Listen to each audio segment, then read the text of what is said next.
First question for you guys to comment on among your peers. How are they using third-party resources versus lecture? How does that make you think about the effectiveness of your teachers? I'll make a general comment about it. Soroush is going to answer the first one in more detail. He's passionate about it. It depends what you want to teach.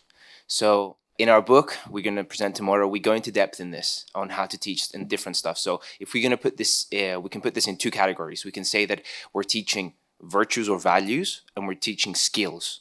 And those skills can be either theoretical or they can be practical. And then there's broadly three ways of teaching. It can be split into didactic. So I'm teaching the old-fashioned classroom. So I'm here, I'm teaching something to you. It can be practical. You're next to me, I'm doing an operation and I'm showing you what to do.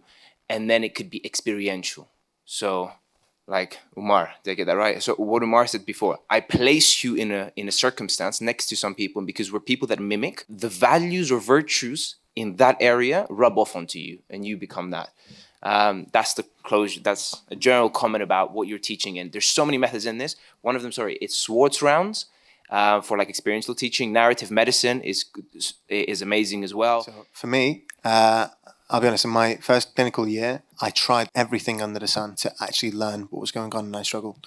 I ended up having to learn everything for my exams. And it wasn't just me putting it off. I was studying non-stop from the start of the year. I wasn't doing anything. I wasn't going out. I wasn't seeing people. I ended up managing to pull it off with the last few weeks before exams. And I actually did quite well. I think that goes to show it was the third party stuff. It was question banks. It was mainly question banks. If you do enough, you'll learn. I think there's a lot to be learned from there. And to answer your question about proceduralist surgeons, of course they have to focus on their techniques, but I had an operation a few years ago.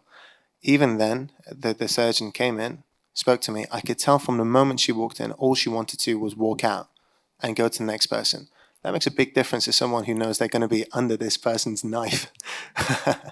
So yeah, I do think that obviously they need to focus there, but that little few minutes is critical for the patient.